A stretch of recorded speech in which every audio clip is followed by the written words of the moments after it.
할렐루야. 따라합시다. 바울 기도의 특별한 점. 사도 바울은 우리가 잘 알다시피 신약 성경의 사도들 중에서 또 모든 사람들 중에서 최고의 능력자라고 할 수 있습니다. 그런데 바울은 하나님께 기도를 많이 해서 능력도 많이 받았지만 바울은요, 그만큼 기도를 잘 했다는 말입니다. 그래서 오늘은 이 본문을 중심으로 바울 기도의 특별한 점에 대해서 한번 살펴보겠습니다. 오늘 큰 은혜의 시간이 되기를 바랍니다. 오늘 바울 기도의 특별한 점을 말씀드리기 전에 이번 주간에 제가 한 주간 기도하면서 크게 깨달음을 주신 내용이 있습니다. 그걸 간략하게 말씀드리고 바울 기도의 특별한 점을 말씀드리겠습니다. 이 세상의 모든 문제 해결은 믿음과 연관이 되어 있습니다. 믿는 사람들이라면 잘 아시겠지만 어떤 문제를 우리가 하나님께 해결해 달라고 기도할 때에 제일 중요한 요소가 뭘까요? 믿음입니다. 어떤 큰 문제가 생겼을 때 우리가 자기의 어떤 능력으로 막 해결하려고 하다가 잘 안 되면요, 마지막에 가서는 하나님을 찾게 되잖아요. 그리고 하나님께 막 기도합니다. 그런데 기도한다고 해서 그 문제가 해결된다는 확신은 금방 오지 않을 경우가 많습니다. 왜 그럴까요? 믿음이 아직 오지 않았기 때문에 그렇습니다.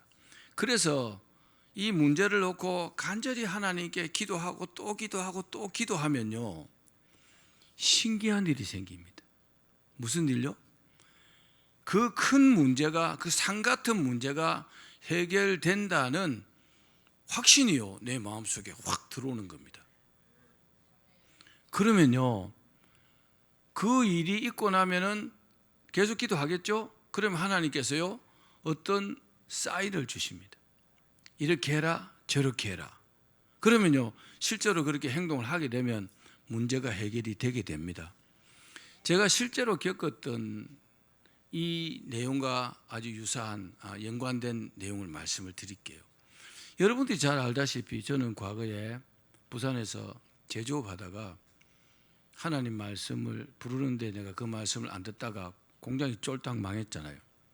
그리고 1996년에 신학대학원을 가서 이제 3년간 공부를 하고 강도사 거쳐서 목사 안수를 받고 이제 서울에서 개척을 해갖고 목회를 잘 하고 있는데, 그때 쫄딱 망할 때 큰 빚을 졌어요. 왜요? 본의 아니게 받은 어음들이 부도가 나버렸기 때문에 내가 감당할 수가 없더라고요. 그래서 하나님께서 해결해 주시겠지 하고 그냥 저는 목회 길로 갔는데 하나님 해결을 안 해주시더라고요. 그리고 무려 11년 만에 빚쟁이가 찾아온 거예요. 사채업자였습니다. 그래서 제가 감당할 수 없어서 이제 산기도를 가게 되었잖아요. 관악산에 산기도를 쭉 했습니다. 그런데 정말 간절히 기도했죠. 뭐 해결사 보내가지고 나를 죽인다 하기도 하고, 뭐 교회 앞에 서갖고 성도들 몇 명 들어가는 인원 세기도 하고, 뭐 정말 어마어마하게 협박을 했습니다. 그런 건 두렵지 않지만 법적인 책임은 제가 없지만 그래도 도의적인 책임은 있잖아요. 그래서 어떻게든지 저는 이걸 해결하려고 기도를 했습니다. 그런데 기도를 딱 하는데 이게 해결된다는 확신이 오지 않더라고요. 왜요? 금액이 너무 컸기 때문에. 이게 과연 해결될까?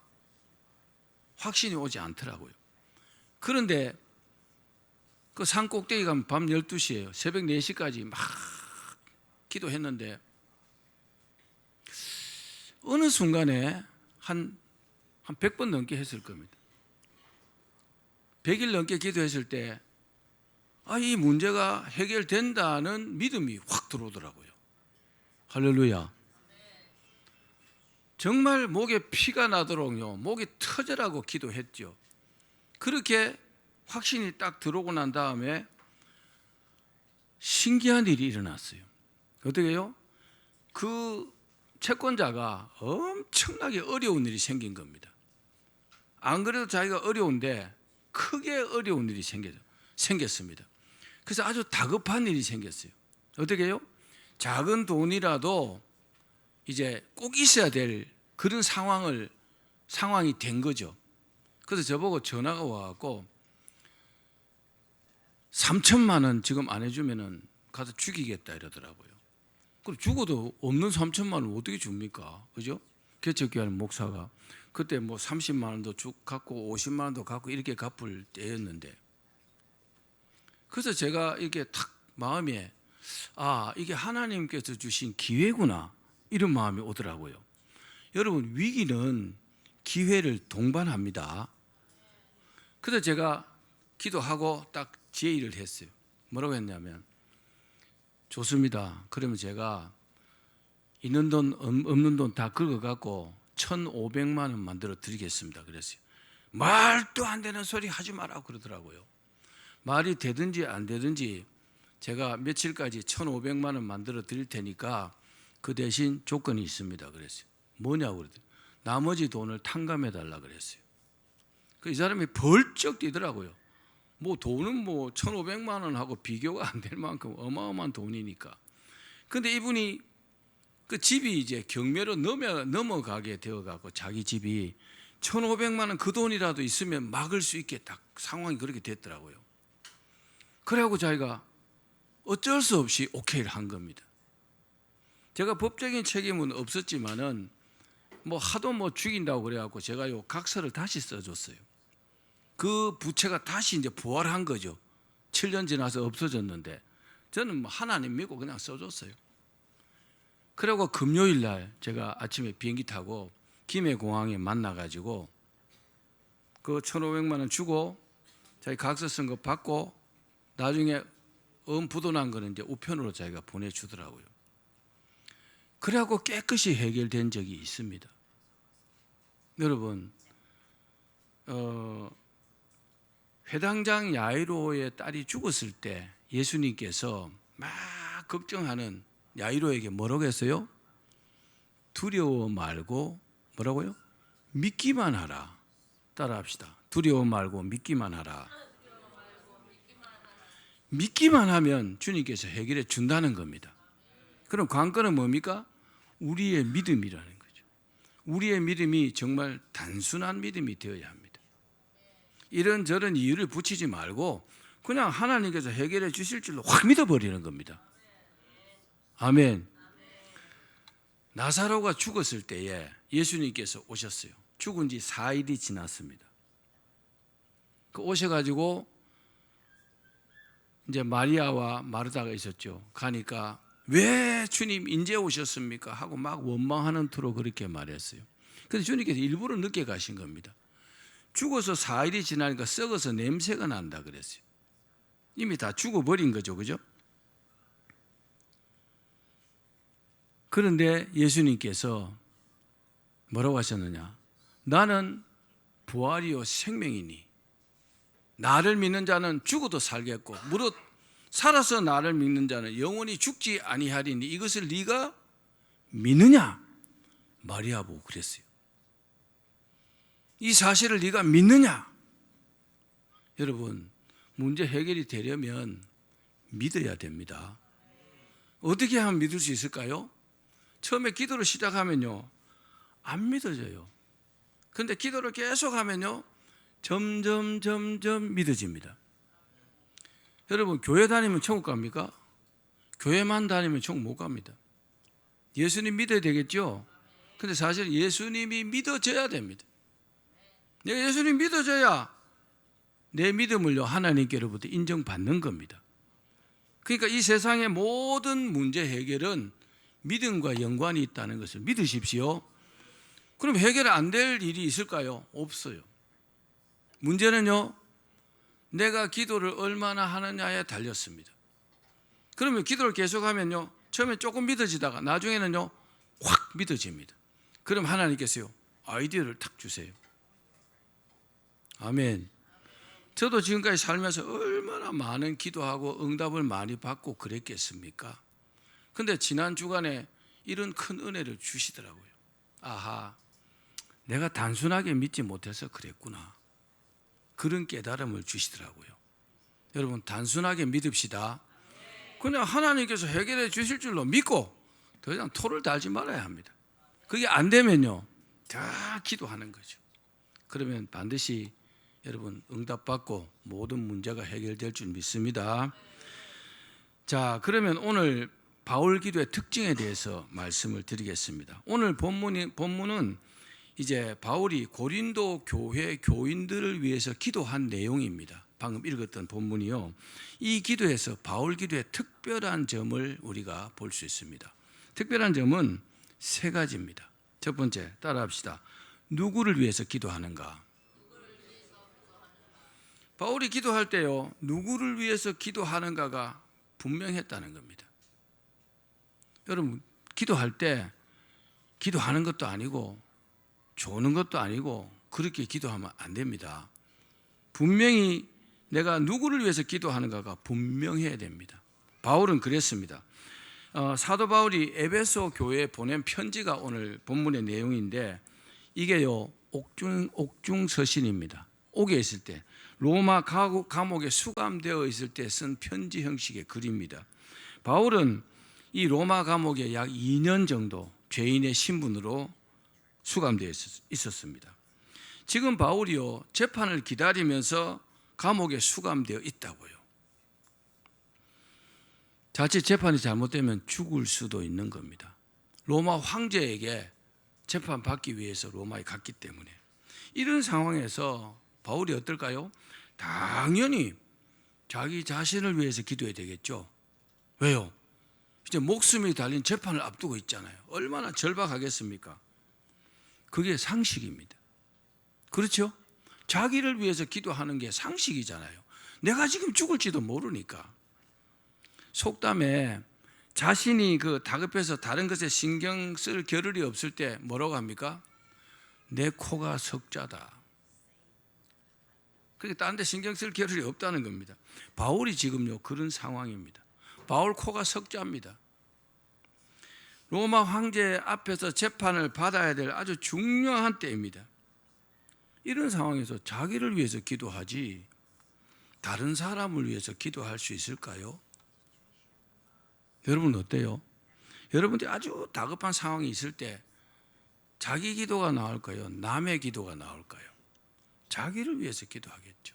그런데 바울은요 자기 자신보다도 에베소 교회와 그 에베소 교회 교인들을 위해서 기도드리고 있습니다. 정말 대단한 사람입니다. 바울은 자기가 위기에 처했지만 자신이 아닌 다른 사람을 위해서 기도하고 있다는 겁니다. 어떻게 이럴 수 있을까요? 어떻게 하면 이럴 수 있을까요? 성령님의 인도함을 받으면 이룰 수 있습니다. 여러분, 내가 나를 위해서 기도 안 해도 하나님 축복하시면 잘 될 거 아닙니까? 그렇죠? 내가 남을 위해서만 기도해도 하나님께서 내 사정을 아실 것 아닙니까? 그걸 억지로 하는 것이 아니라 성령께서 인도하시면 가능하다는 사실입니다. 그렇습니다. 성령의 인도하심으로 나 아닌 다른 사람을 위한 기도 드릴 때 그게 올바른 중보 기도가 될 것입니다. 사랑하는 여러분, 우리가 기도할 때 나는 누구를 위해서 기도하는가 한번 생각해 봐야 합니다.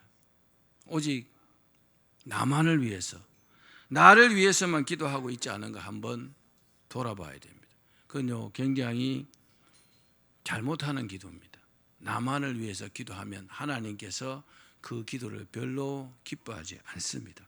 성령님의 인도하심으로 교회와 또 다른 사람을 위해서 여러분 기도하기를 바랍니다. 그걸 중보 기도라고 그러잖아요. 두 번째, 따라합시다. 무엇을 위해 기도하느냐? 사도 바울의 기도는요 무엇을 위해 기도하느냐가 아주 분명했습니다. 바울은 에베소 교회를 위해서 기도했습니다.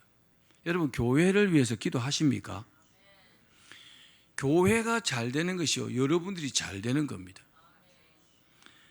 자, 그런데 사도 바울이 기도한 내용은요 교회의 부흥을 위한 것도 아닙니다. 교인들이 복받는 일도 아니었습니다.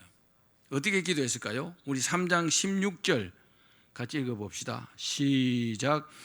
그의 영광의 풍성함을 따라 그의 성령으로 말미암아 너희 속사람을 능력으로 강건하게 하시오며. 바울은 에베소 교회 교인들의 그 속사람을 하나님의 능력으로 강건하게 해달라고 이렇게 기도하고 있습니다. 속사람이 뭘까요? 고린도후서 4장 16절 읽어봅시다. 시작. 그러므로 우리가 낙심하지 않으니 우리의 겉사람은 낡아지나 우리의 속사람은 날로 새로워지도다. 사람은 겉사람과 속사람으로 이렇게 구성되어 있습니다. 그 사람은 나이가 들수록 낡아집니다. 기계도요, 오래되면은 전자제품도 오래되면 낡아지잖아요. 우리 육체가 그렇습니다. 저도 제 나이 생각하면 이야, 어떻게 세상에 내가 벌써 나이를 이만큼 먹었나, 이렇게 우리 다민이 저놈이 항상 나 손잡고 팔씨름 하려고 하고 내가 어째 이 모양이 됐나, 정말 한심합니다. 그죠? 그만큼 낡아졌다는 말이죠. 그렇죠? 이게 우리 속사람입니다. 아니, 겉사람입니다.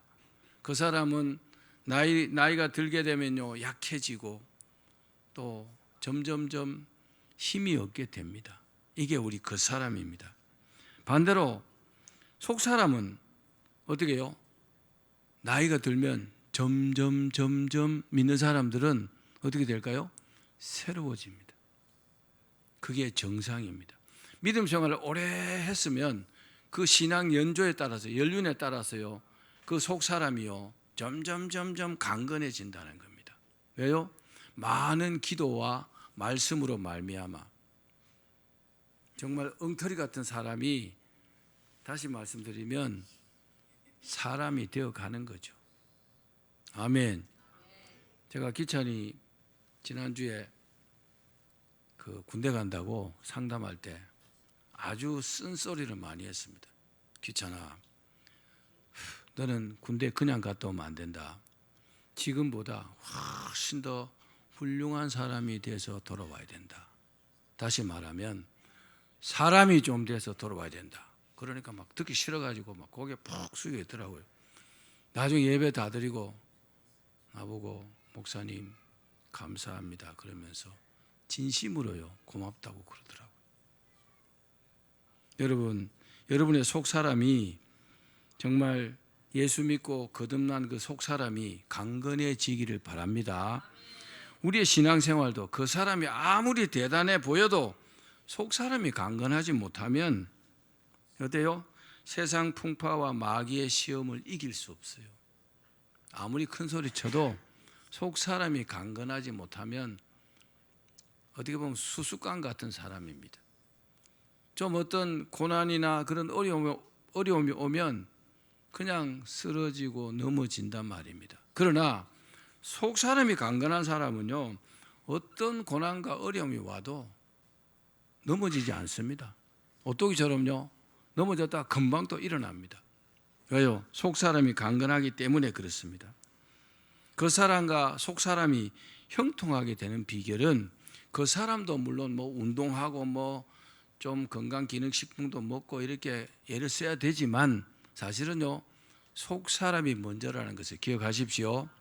속사람이 강건하면요, 그 사람이 잘 되도록 하나님께서, 성령께서요 다 이렇게 인도해 주십니다.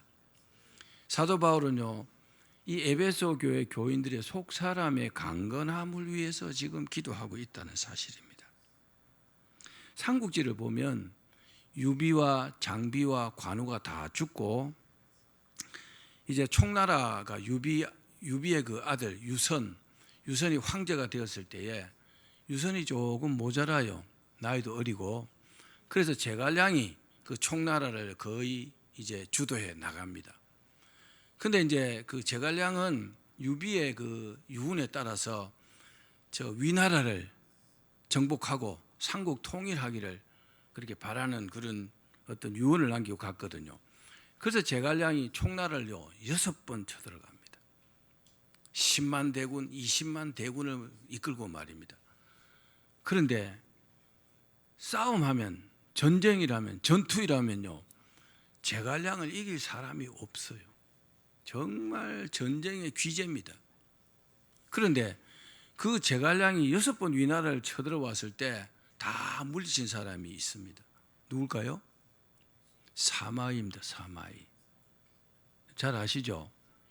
제갈량이 싸우면 반드시 이길 것 같은데, 근데 싸울 때마다 사마이가 이깁니다.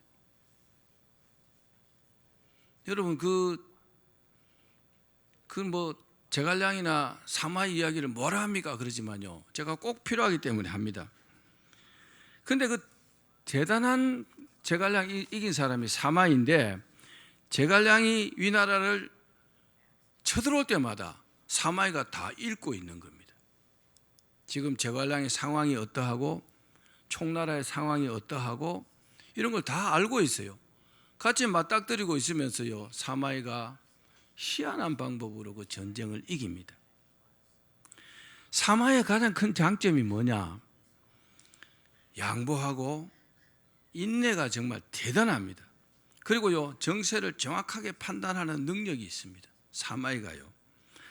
사마이는 위나라의 그 조시 가문과 싸우면서 수많은 그 권모술수와 음해에도 먼 장래를 내다보고 위나라의 황제 4사람, 조조, 그 다음에 조비, 조예, 그 다음에 또 다른 조시, 이 4사람의 황제를 모시면서 정말 올바른 정치와 덕망으로 수많은 위기를 극복합니다. 그리고 결국 최후의 승자가 됩니다. 오늘 말씀에 비추어 보면 사마이는요, 속사람이 강건한 사람입니다. 정말 그 내공이 대단하다는 느낌을 제가 받았어요. 그 삼국지를 보면서 성경에 속사람이 강건한 사람이 누굴까요? 아브라함에게 신앙훈련을 잘 받은 이삭입니다. 이삭을 예수님으로 이렇게 비유하기도 하잖아요, 그죠? 이삭이 예수님은 아니지만 그만큼 속이 꽉 찬 사람이란 말입니다. 이삭은 가뭄으로 큰 시련이 닥쳤을 때 블레셋 그랄 땅으로 이주를 합니다. 먹고 살 길이 없으니까. 그런데 그랄 왕 아비멜렉이 그 땅을 떠나라고 쫓아내 버렸어요. 갈 데가 없잖아요. 그러니까 이름 모를 한 골짜기로 갔는데 거기서 우물을 팠어요. 여러분, 그 팔레스타인 지역은요, 물이 잘 없어요. 근데 우물을 팠는데 신기하게 우물에서 물이 나온 겁니다. 감사하잖아요. 그런데 블레셋 사람들이 와갖고 이거 우리 거야, 이리 내놔, 빼앗겨 버렸습니다. 그 빼앗아 갈 때 못 줘! 그러고 싸운 게 아니고 알아서 가져가 그러고 줘버렸어요. 다른 데 가서 또 우물을 팠어요. 또 물이 나왔어요. 그것도 우리 거야, 그러고 가져가. 다른 데 가서 또 팠어요. 또 물이 나왔어요. 그 다음에는 블레셋 사람들이 빼앗아 가지 않았습니다.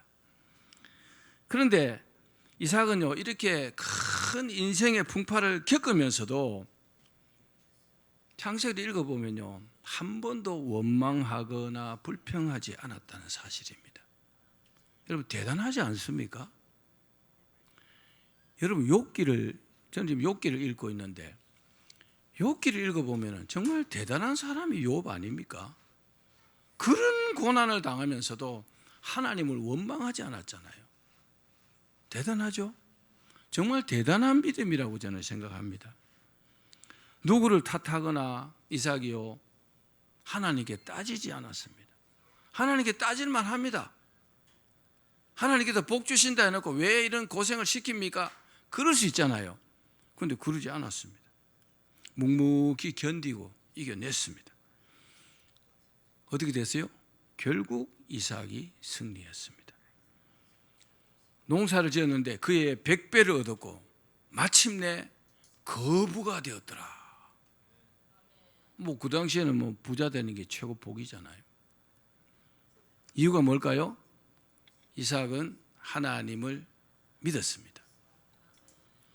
그리고 그의 속사람이 강건했기 때문이라는 겁니다. 여러분, 꼭 명심하기를 바랍니다. 바울의 기도 목적은 에베소 교인들이요, 그 속사람이 강건해지는 겁니다. 에베소 교인들의 속사람이 강건해졌으면 좋겠다고 하나님께 기도하고 있는 겁니다. 우리는 기도할 때 무엇보다도요, 속사람이 강건하기를 기도해야 합니다. 우리는 때가 되면요 다 죽습니다. 죽기 싫어도 다 죽게 됩니다. 그러면요 반드시 하나님 앞에 가야 합니다. 그 하나님 앞에 갔을 때에 좋은 평가를 받으려면 내 속 사람이 강건해져야 합니다. 성령 충만해야 하고 또 하나님 앞에 올바른 삶을 살아야 합니다. 그러면 우리의 그 사람과 속 사람이요 강건하게 됩니다. 속 사람이 강건하면 어떤 어려운 상황 속에서도 에이 뭐 하나님 책임지실 텐데 그렇게 믿어집니다.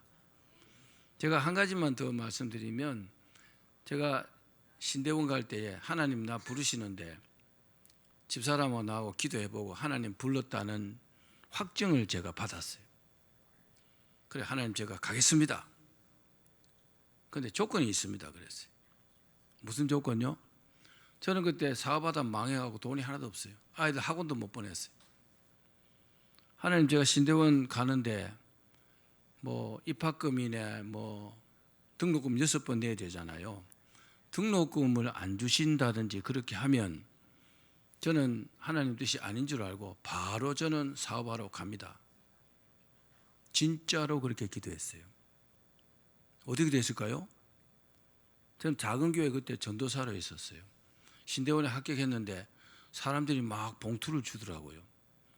그걸 합격했다고 조금씩 이렇게 주더라고요. 그 작은 교회인데도 정말 거의 안 준 사람이 없을 만큼 제가 잘 보였는가 봐요. 그때 입학금이 180만 원이었어요. 그 나중에 보니까 440만 원 주더라고요. 그 11조 44만 원 하고도 돈이 많이 남았죠. 그 이후에도요 한 번도 제가 돈을 벌어갖고 뭐 그 돈 갖고 학비를 내고 이런 적이 없습니다. 하나님께서 제가 겁났던가 봐요. 아이 저놈 저러다 사업하러 가버리면 내가 손해보는데. 여러분 그런 게 여러분 저는 믿음이라고 생각합니다. 그 믿음은 제가 흔들리지 않았어요. 돈 안 주세요. 알았어요. 난 사업하러 가면 되니까. 얼마나 쉬워요. 여러분 그런 단순한 믿음을 갖기를 바랍니다. 그러면요 정말 하나님께서도 도리어요 무서워한다고 저는 생각합니다. 자 마지막으로 바울의 기도는 어떤 기도냐? 한마디로 본질을 위해서 기도했습니다. 오늘 바울의 기도는 에베소 교회의 어떤 현안 문제에 대한 기도가 전혀 없습니다. 에베소 교회도요 시급한 문제가 있었겠죠. 당연히 교인들도 바울의 기도가 필요한 사람들도 있었을 겁니다. 뭐 질병의 문제, 물질의 문제, 뭐 가정의 문제, 뭐 사업의 문제 다 있었을 거 아닙니까? 그런데 그런 기도가 전혀 없었습니다. 왜 없었을까요? 에베소 교회는 바울이 3년 동안 그 교회를 맡아서 목회했던 너무나 잘 아는 교회입니다. 그리고요 그 교회를 아들 같은 디모데에게 물려주고 왔거든요. 그래서 바울은요 이 에베소 교회의 문제가 뭔지, 교인들을 위해서 뭘 위해서 기도해야 될지를 너무나 잘 알고 있습니다. 그런데 그런 기도는 전혀 하지 않았다는 겁니다. 바울은 그런 어떤 현안 문제보다도 교회에 대한 어떤 교회의 본질, 교인의 본질에 대해서 기도했다는 겁니다. 여러분 사람이 그죠? 믿음의 사람으로 변화가 되면 그 사람이 축복받고 잘 되겠죠. 그래서 우리가요 믿음 생활을 올바로 하고 내 자신이요 예수 믿고 거듭났다면, 물과 성령으로 거듭났다면, 기도 많이 해서 성령 충만 받고 성령으로 인도함 받으면요 그럼 끝나는 거예요. 그럼 나머지 하나님 다 가르쳐 주시는 겁니다. 우리가 그렇게 초점을 맞춰야 될 줄로 믿습니다. 우리 교회도 마찬가지입니다. 교회다운 교회, 또 교인다운 교인이 되면요 뭐 하나님께서 더 바랄 게 있겠습니까? 당연히 우리가 하는 일이 잘 되겠죠. 우리가 그런 교회와 교인이 된다면 하나님께서 책임져 주시리라 믿습니다. 에베소서 3장 19절 읽어보겠습니다. 시작. 그 너비와 길이와 높이와 깊이가 어떠함을 깨달아 하나님의 모든 충만하신 것으로 너에게 충만하게 하시기를 구하노라. 아멘. 바울은요 에베소 교인들이 하나님의 모든 충만한 것으로 충만하게 되기를 기도했습니다. 그게 뭡니까? 한마디로 성령 충만입니다. 그렇습니다. 우리가 성령으로 충만하면 언제든지요 하나님의 뜻을 알 수 있습니다. 성령으로 충만하면요 어떤 기도는 기도하면 금방 응답해 주십니다. 성령으로 충만하면 성령께서 이렇게 해라 저렇게 해라 가르쳐 주십니다. 그래서 우리가 추구해야 될 신앙이요 성령 충만입니다. 우리가 성령으로 충만해야 하나님의 뜻대로 살 수가 있습니다. 그렇지 않으면 자꾸 내 뜻을 앞세워 갖고 자꾸 내 뜻대로 살려고 애를 써요. 어떤 사람들은 여러분 영적인 갈증이 생기면 뭘로 채웁니까? 어떤 사람은 돈으로 채우려고 합니다. 그 갈증을요. 어떤 사람은요 명예로 채우려고 합니다. 어떤 사람은요 쾌락으로 채우려고 합니다. 그런데 그런 것들로는 어떻게 해도 채워지지가 않습니다. 그래서 성령 충만하면 이 영적인 갈증이요 다 해소가 되는 줄로 여러분 믿으십시오. 시편 107편 9절 마지막 성경입니다. 시작. 저가 사모하는 영혼을 만족케 하시며 줄인 영혼에게 좋은 것으로 채워주심이로다. 그렇습니다. 사람의 마음의 갈증은요 오직 성령께서 주시는 그 마음의 평안함 그것으로만이 채울 수가 있습니다. 그러면 영적 갈증은 해소되고 영적 우리가요 만족하게 됩니다. 하나님 한 분만으로도 충분히 만족하며 살게 된다는 겁니다. 우리가 말은 잘하잖아요. 오직 예수, 오직 예수, 오직 예수. 근데 행동을 그렇게 안 하는 사람이 많습니다. 왜 그럴까요? 충만하지 않기 때문에. 성령 충만하면 하나님께서 인도하시는 대로 살아가게 됩니다. 말씀을 맺겠습니다. 사랑하는 여러분, 오늘 바울의 기도 방법에 대해서 우리가 살펴보았습니다. 누구를 위해서 기도하는가? 매우 중요합니다. 나만을 위해서 기도하는 게 아니고 성령께서 인도하시는 대로 그 인도하심을 따라서 기도해야 합니다. 또 무엇을 위해서 기도하느냐? 그 사람 위해서 내 어떤 필요한 쓸 것, 물질적인 것, 뭐 직장을 위해서, 가족을 위해서, 사업을 위해서 그것만 위해서 기도하지 마시고 내 속 사람을 위해서 기도하기를 바랍니다. 그리고 본질을 위해서 기도하십시오. 근본이요 바로 서면은 안 될 일이 없다는 사실을 여러분 믿으십시오. 그러면 하나님께서 기뻐하시고 다 응답해 주실 것입니다. 다 그렇게 되시기를 주의 이름으로 축원합니다.